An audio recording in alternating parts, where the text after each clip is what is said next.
जैसा कि मैं आपको पहले ही बता चुका हूं कि इजराइल को फुल सपोर्ट मिल रहा है अमेरिका का, वो भी इसलिए कि वो लगातार ईरान पर हमला करता रहे, उसे अपने कब्जे में लाए और यमन को भी धूल चटा दे। इस बीच अमेरिका ने खुली छूट दे दी है कि तुम तो तबातोड़ हमला करो, जो होगा देखा जाएगा। और इसी के चलते ईरान को काउंटर करने की यमन की रणनीति है। अमेरिका ने 15 मार्च से यमन में हूती विद्रोहियों के खिलाफ हमले तेज कर दिए। इन हमलों का मुख्य उद्देश्य लाल सागर में शिपिंग कंटेनरों और इजराइल पर होने वाले हमलों को रोकना है। अमेरिकी रक्षा मंत्री पीट हेगसेथ ने एक इंटरव्यू में कहा, जब हूती हमले बंद कर देंगे तो हमारी कार्रवाई भी रुक जाएगी। हालांकि अमेरिकी अधिकारियों का मानना है कि हूती विद्रोहियों के पीछे ईरान का हाथ है, जो उन्हें धन और प्रशिक्षण प्रदान करता है। खुद डोनाल्ड ट्रंप ने चेतावनी दी है कि यदि हूतियों के हमले नहीं रुके तो ईरान को इसकी भारी कीमत चुकानी पड़ेगी। ट्रंप की यह रणनीति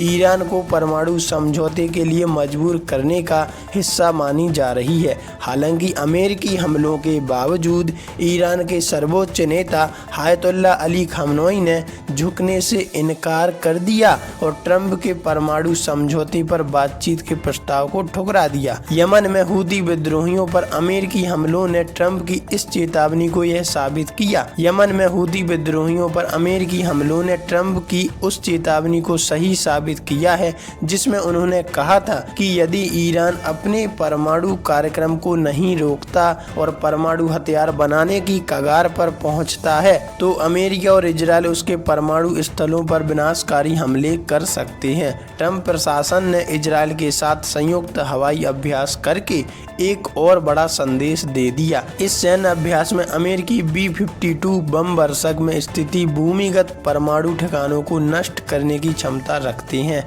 साथ ही इजरायली F-15 वन और F-35 वन लड़ाकू विमानों ने भी इसमें भाग लिया, जो साफ तौर पर ईरान पर संभावित हमले का पूर्वाभ्यास माना जा रहा है। कमजोर हुआ एयर डिफेंस सिस्टम और इन्हीं कारनामों की वजह से ईरान का डिफेंस सिस्टम कमजोर हो गया। दूसरी ओर ईरान ने यह भी स्वीकार किया कि अक्टूबर 2024 में इजरायली हमले में उसका सबसे मजबूत एयर डिफेंस सिस्टम नष्ट हो गया था, जिससे उसकी सैन्य शक्ति कमजोर हुई है। इसी कारण ईरान जल्द से जल्द रूस से S-400 एयर डिफेंस सिस्टम खरीदने की कोशिश कर रहा है, लेकिन रूस पहले से ही सप्लाई चेन की समस्या से जूझ रहा है और अभी तक भारत को भी पूरी S-400 डिलीवरी नहीं दे पाया।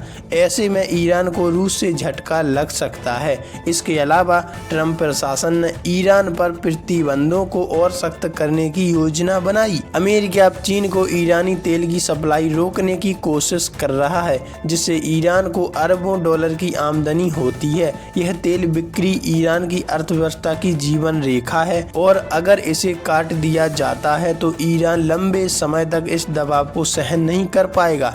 ऐसे में सवाल यह उठ रहा है कि ईरान कब तक ट्रंप के इस दबाव का झेल पाएगा और परमाणु समझौते पर बातचीत से दूर रहेगा। लेकिन एक समय आएगा जब ईरान परमाणु समझौते को स्वीकार करेगा और ट्रंप की बात मानेगा।